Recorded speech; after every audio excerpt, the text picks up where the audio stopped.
샬롬, 안녕하세요. 저는 서울 신당동에 있는 예수마을교회에서 교육부를 섬기고 있는 심윤영 전도사입니다. 중구 용산지방의 모든 사역자님들과 선생님들, 또 부모님들 이렇게 영상으로 인사드리게 되었습니다. 직접 만나서 말씀을 나누고 교제할 수 없어서 아쉽지만 또 어려운 상황 중에도 이렇게 대안으로 온라인 강의를 할 수 있게 해주신 하나님께 감사드립니다. 우리 모든 선생님들, 또 교사 전도 부흥의 시간을 통해서 하나님이 주시는 은혜로 충만한 시간을 보내고 계실 텐데요. 이 중요한 자리에 부족한 제가 한 부분을 맡게 되었습니다. 제 이력과 실력을 보시면 기대가 안 될 수 있겠지만 또 하나님께서 주실 말씀과 은혜를 기대하시는 마음으로 함께 하실 때 하나님이 일하실 줄 믿습니다. 훌륭한 목사님들께서 이미 은혜의 말씀을 전해주셨기 때문에 저는 오늘 이 자리에서 우리 교회 교육의 방향과 또 방법에 대해서 잠시 말씀드리려고 합니다. 이것은 제가 공부하거나 연구한 것은 아니고요. 저희 예수마을교회에서 현재 공유하며 나가고 있는 방향입니다. 제 특징이 있다면 저는 이 신당동에 있는 예수마을교회에서 나고 자라고 또 이렇게 늦게 신학을 공부해서 모교에서 사역을 하고 있습니다. 그래서 저희 교회의 비전과 또 저희 교회가 하고 있는 방향에 대해서는 잘 말씀드릴 수 있을 것 같습니다. 오늘 디모데후서 3장의 말씀을 가지고 함께 강의를 나누려고 하는데요. 3장 1절에서 5절 말씀에 보면 말세에 일어나는 일들에 대해서 기록하고 있습니다. 시간상 다 읽지는 않지만 말세의 모습은 자기를 사랑하고 돈을 사랑하고 교만하고 부모를 거역하고 또 쾌락을 하나님보다 더 사랑하고 경건의 모양은 있지만 경건의 능력은 부인하는 등의 모습으로 나타납니다. 이 말씀을 보면서 그러니까 지금이 말세다. 주님이 곧 오실 것이다. 이런 말씀을 드리려고 하는 것은 아니고 이 말씀에서 나타나는 모습이 오늘날 우리가 살아가는 모습과 크게 다르지 않다는 것입니다. 지금 돌아가는 시대를 보면 우리 자녀들의 교육과 또 교회 학교의 미래에 대해서 낙관하기가 어려운 것 같습니다. 우리 자녀들을 신앙 안에서 잘 키우고 싶은데 우리 교회의 어린이들이 자라서 이 시대에 선한 영향을 주는 어린이들이 되기를 원하는데 어떻게 교육하는 것이 옳은 것인지 참 어렵습니다. 우리 아이가 학교에 가서 친구는 잘 사귈 수 있을까? 왕따를 당하지는 않을까? 혹은 반대로 왕따를 시키지는 않을까? 그 작고 예쁜 입술에서 상스러운 욕을 하지는 않을까, 다른 친구들의 마음에 상처 주는 말을 하지는 않을까 하는 것들, 걱정되는 것이 한두 가지가 아닌 세상입니다. 더욱이 다들 아시겠지만 코로나 바이러스라는 이 시국을 통해서 예배의 모습과 교육의 형태가 매우 달라지고 있습니다. 전에는 상상하지도 못했던 온라인 예배와 화상 교육이라는 것이 이제는 점점 익숙해지고 있습니다. 교회 아이들을 마음껏 만나고 싶어도 만나지 못하는 환경이 되었습니다. 이럴 때 우리 다음 세대인 자녀들을 담당하는 교회 학교는 어떻게 가야 할까요? 이러한 부분과 방법에 대해서 여러 훌륭한 목사님들 또 교회 교육 전문가들이 책도 이미 많이 내셨고 유튜브에 찾아보시면 좋은 강의들도 많이 올라오고 있습니다. 제가 이런 훌륭한 방법들과 자료들에 대해서 그분들보다 더 잘 말씀드릴 수도 없고 또 그분들의 것을 그대로 카피해서 말씀드릴 수도 없고 그저 성경에서 말씀하는 것과 또 저희 교회가 추구하고 있는 방향에 대해서 나누려고 합니다. 디모데후서 3장 14절에서 17절 말씀을 함께 읽어보도록 하겠습니다. 그러나 너는 배우고 확신한 일에 거하라. 너는 내가 누구에게서 배운 것을 알며 또 어려서부터 성경을 알았나니 성경은 능히 너로 하여금 그리스도 예수 안에 있는 믿음으로 말미암아 구원에 이르는 지혜가 있게 하느니라. 모든 성경은 하나님의 감동으로 된 것으로 교훈과 책망과 바르게 함과 의로 교육하기에 유익하니 이는 하나님의 사람으로 온전하게 하며 모든 선한 일을 행할 능력을 갖추게 하려 함이라. 아멘. 이 말씀은 성경의 위대함과 중요성을 알려주는 아주 유명한 말씀이죠. 아까도 말씀드렸지만 우리 부모님과 선생님들, 우리 아이들, 자녀들을 어떻게 교육하고 양육하는 것이 올바른 방법일까 하는 것에 대해서 많은 고민들을 하고 있는데요. 우리 아이들이 유치원에 가고 학교에 가서는 이런 것을 배우고 알 수가 없습니다. 학교에 들어가면 학습 위주로, 입시 위주로 흘러가기 때문에 인성이나 사회성 교육이 제대로 이루어지지 않고 있습니다. 이런 영성, 인성, 사회성 교육을 가장 잘 알려주는 것이 바로 성경 말씀인 것입니다. 오늘 디모데후서 3장에서는 분명히 말씀하고 있습니다. 성경은 하나님의 감동으로 된 것으로 사람을 온전하게 하며 모든 선한 일을 행할 능력을 갖추게 한다고 말씀합니다.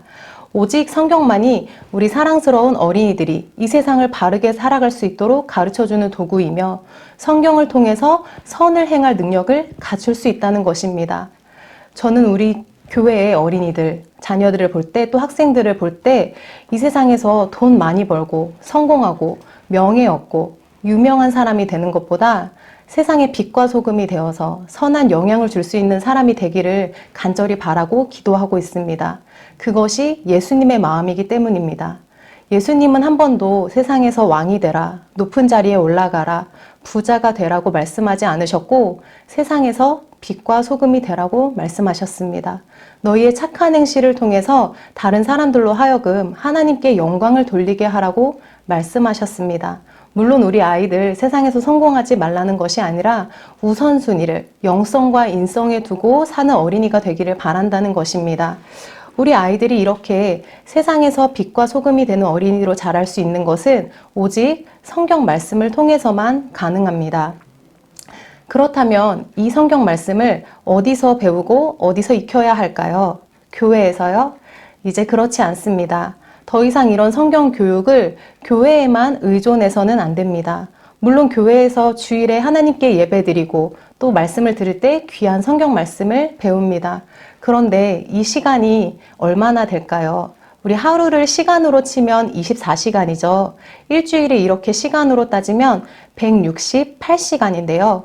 교회에서 말씀을 배우는 시간은 1시간이 채 되지 않습니다. 168시간 중에 1시간을 배워서 이 세상을 하나님의 말씀으로 승리하며 살아간다는 것은 어린아이에게 너무 큰 믿음을 요구하는 것입니다. 일주일 168시간 중에서 학교나 사회에서 보내는 시간이 대부분인데 1시간 성경 교육으로 이 세상을 승리하며 살아간다는 것은 어른들에게도 참 어려운 일일 것입니다. 그래서 오늘 강의의 제목을 167 말씀 교육으로 잡았는데요. 교회 학교와 우리 부모님들은 우리 아이들이 교회가 아닌 곳에서 보내는 이 167시간에도 주목해야 합니다. 교회에서 예배하고 말씀 듣는 1시간을 제외한 167시간을 활용하여 자녀들에게 성경 말씀을 가르쳐야 하는 것입니다. 그래서 강조하는 것이 가정에서의 말씀 교육입니다. 아이들의 부모님이야말로 우리 자녀들에게 가장 큰 영향을 주는 사람들입니다. 아이들이 교회와 학교가 아닌 시간을 보내는 곳은 가정이기 때문입니다. 우리 부모님의 가치관은 자녀들의 태도, 행동, 언어 속에서 그대로 나타납니다. 우리 부모님들 아실지 모르겠지만 아이들이 교회에 오면 집에서 있었던 일 거의 다 말하는 거 혹시 아세요? 부모님이 싸운 이야기라든지 아버지가 술 마시고 들어온 이야기라든지 이런 얘기들을 교회에 와서 하는데 구체적으로 말하면 본인인지 아실까봐 제가 얘기하지는 않겠지만 우리 아이들이 알게 모르게 부모님으로부터 엄청 영향을 많이 받고 있다는 것입니다. 목사님이나 장로님들 자녀들이 모태신앙인데도 불구하고 엇나가는 경우가 많은데 왜 그런가요? 부모님들이 교회에서는 거룩하게 경건하게 하지만 가정에서는 전혀 다른 모습을 보여주기 때문에 그런 경우가 많습니다. 그만큼 가정에서 부모님의 역할이 중요하다는 것입니다. 부모님은 가정의 사역자로서 우리 자녀들을 말씀으로 가르치고 양육해야 합니다. 오늘 읽었던 디모데후서 3장 15절 말씀에도 보면 디모데는 어려서부터 성경을 배웠다고 말씀합니다. 디모데는 외할머니 로이스와 어머니 유니게로부터 어려서부터 말씀으로 양육받고 믿음 안에서 성장했던 것입니다.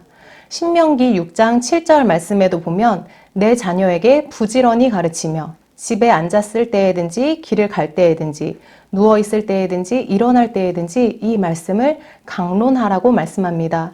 이 말씀들을 통해서 성경 교육이, 가정에서의 성경 교육이 얼마나 중요한지 알 수 있습니다. 그러면 교회 학교는 일주일에 1시간 예배드리며 말씀을 가르치고 가정에서 부모님들이 자녀들을 말씀으로 양육하고 그렇게 하면 끝일까요? 그렇지 않습니다. 거기까지가 끝이라면 오늘 특강이 또 이론적인 이야기로만 끝나겠죠. 이제 이 일들을 위해서 저희 교회가 하고 있는 것을 소개하려고 합니다. 교회와 교회 학교, 그리고 가정이 아이들의 신앙 교육을 위해서 실행하고 있는 것들을 나눠보도록 하겠습니다. 먼저 첫 번째는 세대통합 설교인데요. 저희 담임 목사님께서 4년 전쯤에 이제 교회가 세대통합으로 가야 한다는 비전을 선포하셨습니다. 그 전까지 저희 교회는 유치부, 아동부가 속한 교회학교, 중고등부, 청년부가 속한 젊은이 교회, 또 장년부 이렇게 나눠져서 각 부서별로 예배를 드리고 프로그램을 진행하고 했었는데 담임 목사님께서 이제 더 이상 그렇게 계속 가다가는 세대 간의 단절이 일어나고 부모님들이 소유하고 있는 건강한 신앙을 자녀들이 온전히 흘러받지 못한다고 말씀하셨습니다. 그래서 3년 전 저희 교회는 세대통합 예배를 드리기 시작했습니다. 중고 청년부 예배를 따로 드리지 않고 장년부와 통합하여 드린 것입니다. 유치부와 아동부는 매주 함께 그렇게 하지는 않았고요. 절기 때마다 함께 어른들과 예배를 드렸습니다.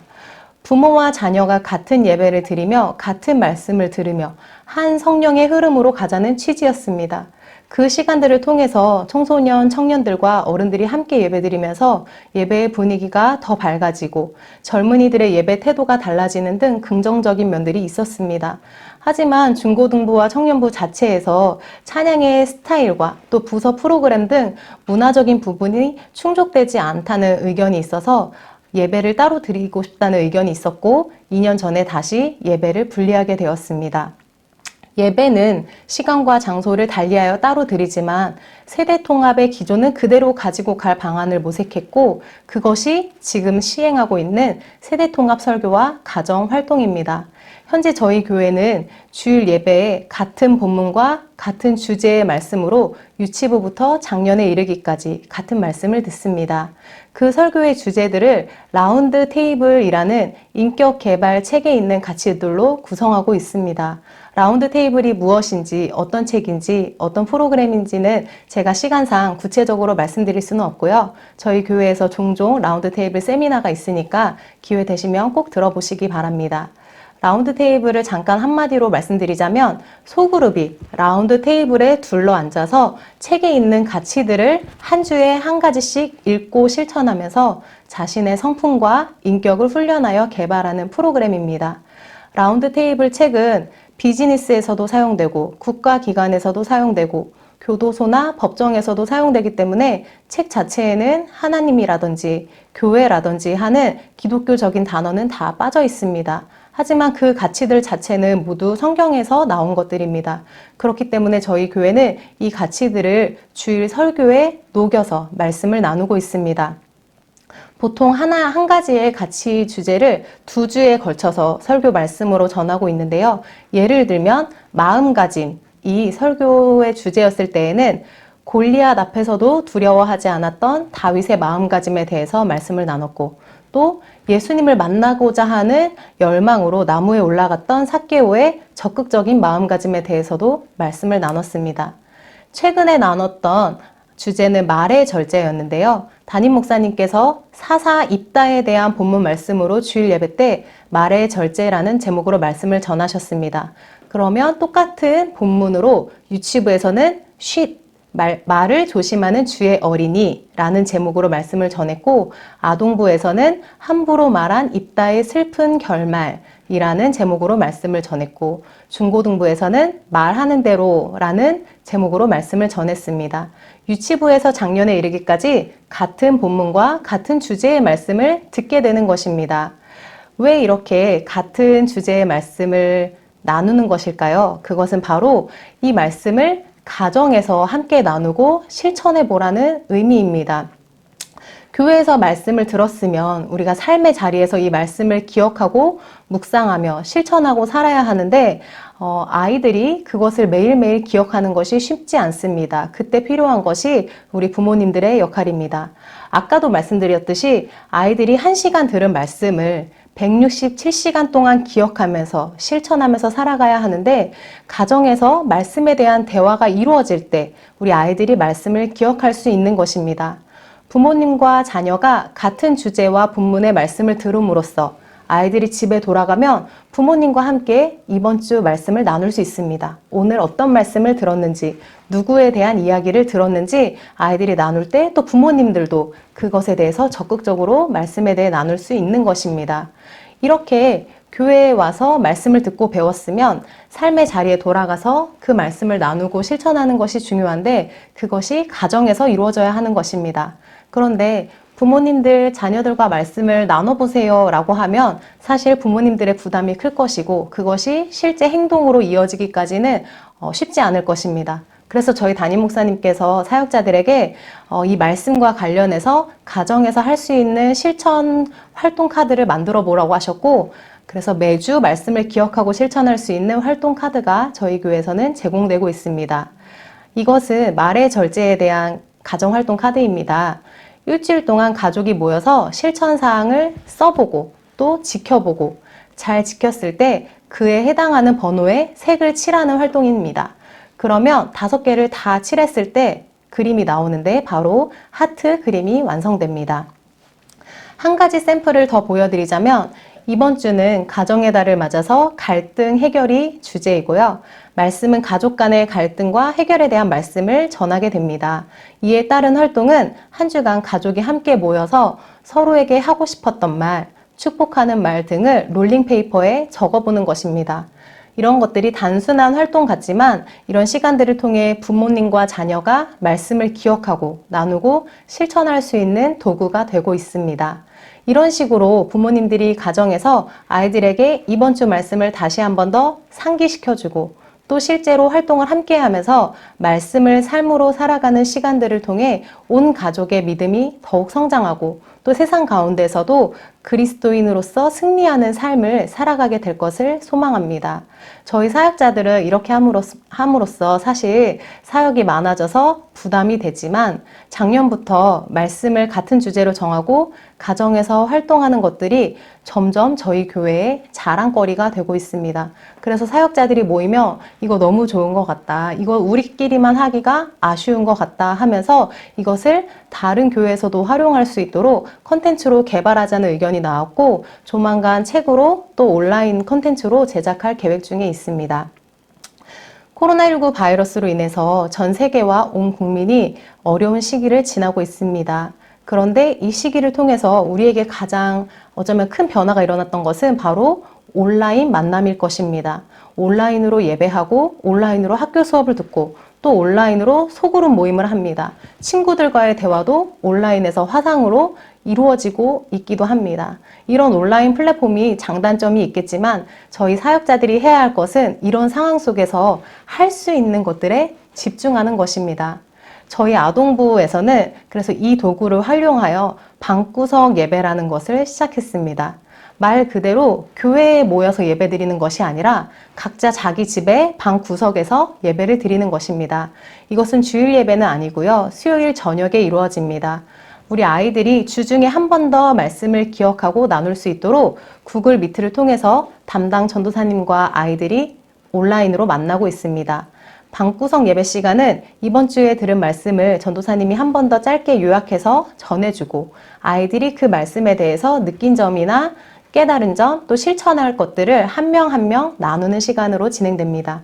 또한 마지막에는 말씀과 관련된 퀴즈를 내서 아이들의 흥미와 참여도도 높이고 있습니다. 매주 수요일마다 저희 교회는 10명에서 15명 정도의 아이들이 이 방구석 예배에 참여하고 있습니다. 또한 중고등부에서는 토요일마다 찬양팀 아이들과 전도사님이 온라인으로 만나 큐티 모임을 진행하고 있습니다.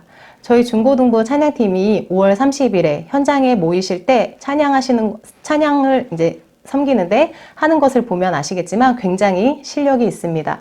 그런데 담당 전도사님이 우리 아이들의 실력도 중요하지만 말씀과 영성이 더욱 중요하기 때문에 온라인 플랫폼을 활용해서 큐티 모임을 시작하신 것입니다. 다른 교회들도 잘 하고 계시겠지만 이런 식으로 화상 모임을 주중에 아이들 신앙 교육을 위해서 활용할 수 있다는 것을 알려드립니다. 마지막으로 저희 교회 학교에서 진행하고 있는 한 가지를 더 말씀드리자면 바로 별빛 예배입니다. 사실 이 별빛 예배는 저희 교회에서 시작한 것은 아니고요. 하남에 있는 성안교회, 저희 담임 목사님 동생 목사님이신 장학봉 목사님 교회에서 시작한 것입니다. 저희도 2년 전인 2019년 초반에 가서 배우고 시작한 것인데 지금까지 꾸준하게 은혜 가운데 진행되고 있습니다. 저희 교회는 금요 심야 예배가 뜨겁기로 유명한 교회인데요. 금요일 저녁 8시 30분에 시작해서 마치면 밤 10시 반이 넘습니다. 뜨겁게 찬양하고 말씀 듣고 기도하는 귀한 시간인데 사실 그 시간 동안 우리 어린 자녀들은 방치되어 있었습니다. 부모님 옆에서 자는 아이들도 있었고 또는 로비에 나가서 계단에 쭈그리고 앉아서 노는 아이들이 대부분이었습니다. 물론 부모님 옆에 앉아서 말씀을 잘 듣는 아이들도 간혹 있기는 했지만요. 그런데 이 별빛 예배가 그런 아이들에게 대안이 되었습니다. 별빛 예배는 매주 금요일마다 부모님이 예배드리는 그 시간 동안 동일하게 아이들도 다른 장소에서 예배 드리는 것입니다. 대상은 유치부부터 초등학교 6학년까지 굉장히 광범위합니다. 별빛 예배의 특징은 거의 처음부터 끝까지 사역자 혼자서 모든 순서를 진행한다는 것입니다. 물론 보이지 않게 섬겨주시는 선생님들의 손길이 필요하지만 선생님들도 자신의 예배의 자리에 가셔서 은혜 받으셔야 하기 때문에 별빛 예배는 최소한의 스텝들로만 진행됩니다. 현재 저희 교회는 전도사 1명이 모든 순서 예배를 진행하고요. 중고등부 봉사자 2명이 PPT와 반주 사역을 도와주고 있고요. 어른 선생님 1분이 물과 간식 등을 담당해주고 계십니다. 찬양도 찬양팀 이런 선생님들이 없기 때문에 AR 음원을 틀고 하는데 오히려 더 신나고 좋은 그런 느낌도 있습니다. 코로나가 있기 전에는 우리 별빛 예배 때 보면 아이들이 30-40명 가까이 모이기도 했습니다. 그냥 하는 말이 아니라 정말로 아이들 때문에 금요 심야에 나오는 부모님들이 생겼습니다. 아이들이 별빛 예배를 굉장히 기대하더라고요. 아이들이 별빛 예배에 가고 싶다고 졸라서 심야 예배에 나오지 않던 부모님들이 나오게 되는 은혜들이 있었습니다. 혹시 심야 예배 시간에 이 별빛 예배를 적용하고 싶은 교회들이 있으시다면 하남 성안교회에 가셔서 배우시면 정말 큰 은혜와 도움이 될 것입니다. 이제 강의를 마무리하려고 합니다. 우리 자녀들이 믿음 안에서 영성과 인성을 겸비하여 자라기 위해서는 성경 말씀 교육이 매우 중요합니다. 어려서부터 말씀을 듣고 그 말씀대로 살아가는 습관을 기를 때 세상의 빛과 소금으로서 선한 영향을 주는 우리 자녀들이 될 것입니다. 그 일들을 위하여서 교회 학교와 선생님들은 할 수 있는 것들을 계속 찾아서 해나가야 합니다. 주중에 줌이나 구글 미트를 통해서 우리 아이들을 만날 수도 있고요. 또 가정에서 부모님과 자녀들이 함께 할 수 있는 콘텐츠들을 계속 개발해서 제공할 수 있고요. 시간을 내어 드라이브스루 신방을 갈 수도 있습니다. 코로나 시기에 우리 아이들을 만나는 것을 부모님들이 싫어하실 거라는 생각에 그 드라이브스루 신방을 시작하지 못하고 계시는 분들이 있을 수 있는데 막상 저희가 해보니까 미리 연락드리고 찾아가서 아이들을 집 앞에서 만나서 선물을 전하니까 부모님들도 믿지 않는 부모님들도 굉장히 감동을 하시더라고요. 또한 무엇보다 우리 가정에서 부모님의 역할이 중요하다는 것을 기억하셨으면 좋겠습니다. 부모님이 먼저 말씀을 가까이 하고 그 말씀대로 살아가는 모습을 우리 아이들이 볼 때 그 가정이 교회가 되고 그 가정이 하나님 나라가 되는 줄 믿습니다.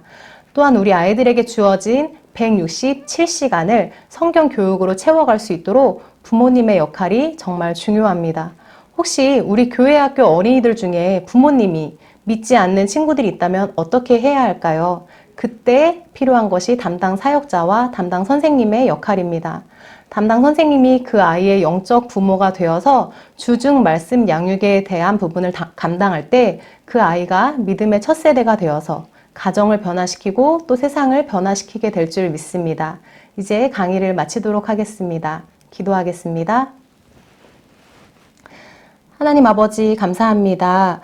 이번 교사 전도 부흥의 시간을 통하여서 우리 선생님들에게 또 우리 사역자들에게 우리 부모님들에게 귀한 시간을 허락하여 주시니 감사합니다. 하나님 오늘 강의를 들은 것처럼 우리 아이들을 세상 속에서 빛과 소금으로 승리하는 아이들로 자라게 할 수 있는 것은 오직 성경 말씀밖에 없는 줄 믿습니다. 하나님 먼저 우리 사역자들과 선생님들, 부모님들에게 성경 말씀의 지혜를 허락하여 주시고 그 말씀대로 살아갈 수 있는 은혜를 허락하여 주시옵소서. 그래서 우리 아이들에게 그 은혜를 온전히 흘러보낼 수 있는 우리 모든 어른 세대가 될 수 있도록 하나님 인도하여 주시옵소서.